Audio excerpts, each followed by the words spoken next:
I'm Teisha Bader with Shalom TV's news update for Tuesday, January the 21st, 2014. 3 rockets were fired early this morning from Gaza into southern Israel. They landed in open fields at the Eshkol Regional Council with no damage or injury reported. Also this morning, a bomb was detonated on the border between southern Gaza and Israel. IDF sources said the explosive was planted on the Gazan side of the fence and was an attempt to kill IDF soldiers in the area. No one was injured in the explosion. An IDF spokeswoman said Palestinian terrorists are exploiting the area west of the border to attack soldiers and Israeli civilians, adding that the IDF takes a grave view of this. And later today, the IDF found the remains of 2 Grad rockets that were fired at the city of Eilat in Israel's south last night that did not cause any injury. It was initially unclear if those rockets were fired from Gaza or from the Egyptian Sinai region, but later today an al-Qaeda-inspired group in Egypt claimed responsibility for the rockets, saying it would continue to target the Jewish state while battling the interim military government in Cairo. Meanwhile, Israel radio reports that the IDF reportedly observed Hamas trying to prevent rocket fire from Gaza. Hamas reportedly had sent out hundreds of its forces along the border fence with Israel to deter further rocket fire from what it claims are smaller terrorist factions in the Gaza Strip. Israeli Prime Minister Benjamin Netanyahu addressed the recent increase in rocket fire on Israel during a joint press conference held today with visiting Canadian Prime Minister Stephen Harper. Netanyahu took the opportunity to remind Hamas that Israel always retaliates for the rocket attacks. He said if Hamas and the other terror organizations have forgotten this lesson, they will learn it again the hard way and very soon. Netanyahu also reiterated Israel's commitment to the peace process at the press conference with Harper and noted that he would be meeting soon with U.S. Secretary of State John Kerry to continue in those efforts. Prime Minister, thank you for those kind words. Thank you also. Stephen Harper also addressed the press conference today. The Canadian Premier is visiting Israel and the region this week. He arrived in Israel on Sunday, where he was greeted by Prime Minister Netanyahu at a welcoming ceremony, where Netanyahu called Harper a great friend of Israel and the Jewish people. But I do want to extend my personal Netanyahu praised Harper for showing great moral leadership in fighting terrorism and also for his stance on anti-Semitism, Iran, and Middle East peace. He said, I think in all this and in so many other things, you've shown courage, clarity, and conviction. Standing alongside Netanyahu at the press conference today, Harper reiterated his strong support for Israel. And while he acknowledged that regarding the settlements issue, there were matters that Canada and Israel disagreed on, however, he added that he was not here to single out Israel for criticism on the matter, adding that there were enough parties already doing just that and they didn't need him. Harper said, I find it interesting that yesterday in the Palestinian Authority, no one asked me to single out the PA for any criticism about governance or human rights. I'm only asked to single out Israel. Harper indeed refused to single out Israel when he was asked repeatedly about the settlements while visiting Ramallah and after meeting with Palestinian Authority President Mahmoud Abbas. He said that ultimately it was up to Israel and the Palestinians to come to an agreement on the matter. Harper also pledged $66 million in economic aid to the Palestinians in order to help foster peace and stability in the region. Following his Ramallah visit, Harper returned to Jerusalem, where he addressed the Knesset, where he once again expressed Canada's support for the Jewish state and the shared values of freedom, democracy, and the rule of law, which both countries share.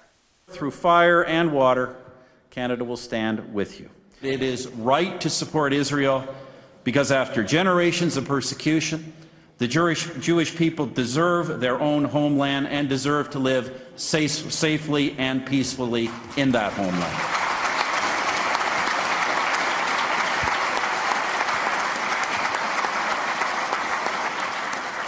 Now let me repeat that. Canada supports Israel fundamentally because it is right to do so.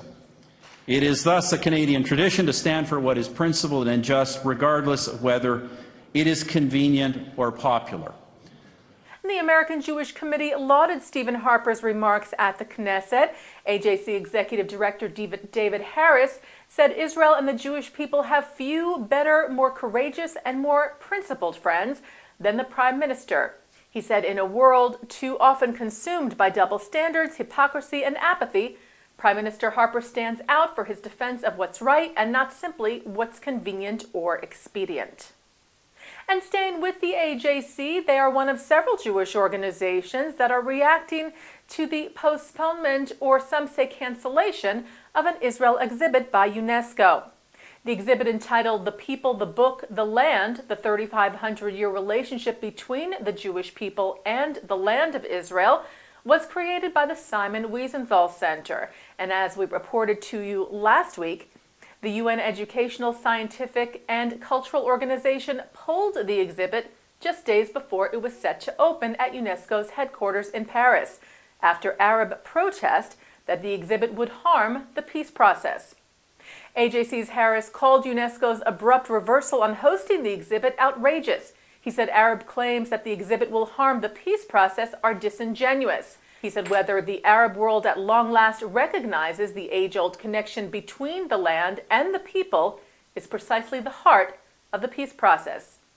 Harris also cited U.S. Ambassador to the United Nations Samantha Power's statement earlier that UNESCO's decision is wrong and should be reversed. Powers said the U.S. was urging UNESCO to allow the exhibit to proceed as soon as possible, saying that UNESCO is supposed to be fostering discussion and interaction between civil society and member states and organizations such as the Simon Wiesenthal Center, that they have a right to be heard and to contribute to UNESCO's mission. B'nai B'rith International also expressed their disappointment with the UNESCO decision and also contacted UNESCO Director General Irina Bokova on the matter. They said by postponing the exhibition, UNESCO is enabling bias and succumbing to pressure exerted by the bloc known as the Arab Group, and that UNESCO's acquiescence to the Arab bloc's demand is a sign that the organization has once again become politicized, very much contrary to its stated mission. Saying additionally, notwithstanding the indefinite postponement of the exhibition, this action betrays the Arab group's real intention, which is to continue to deny the Jewish people's millennia-old connection to the land of Israel. And Israeli Prime Minister Netanyahu also weighed in on the issue. He said the UNESCO exhibit would not harm the peace negotiations with the Palestinians. He said, quote, negotiations are based on facts, on the truth, which is never harmful. National Director of the Anti-Defamation League, Abe Foxman, was awarded the prestigious Begin Prize for 2013. The ADL announced that Foxman was honored by the Menachem Begin Heritage Center for his nearly 5-decade-long career speaking out against anti-Semitism and for his work in defense of the State of Israel. Foxman was presented the award at a ceremony in Jerusalem last month, where he said the honor was humbling and also a reminder that the groundwork that Menachem Begin laid for today's thriving Jewish state is something that cannot be taken for granted. And turning to our Shalom TV programming for tonight, Tuesday, January the 21st at 8 p.m., highlights from an evening honoring the work of Shaarei Tzedek Medical Center in Jerusalem, including remarks from actor Jon Voight. Then at 9 on L'Chaim, Mark Golub is joined by Joseph Puder of the Interfaith Task Force for America and Israel to address the BDS, or Boycott, Divestment, and Sanctions movement. And then at 10 o'clock tonight, Israeli President Shimon Peres's address to the Jewish Federations of North America's General Assembly in Jerusalem. That's tonight on Shalom TV and shalomtv.com. And that's Shalom TV's news update for Tuesday, January the 21st, 2014. I'm Teisha Bader.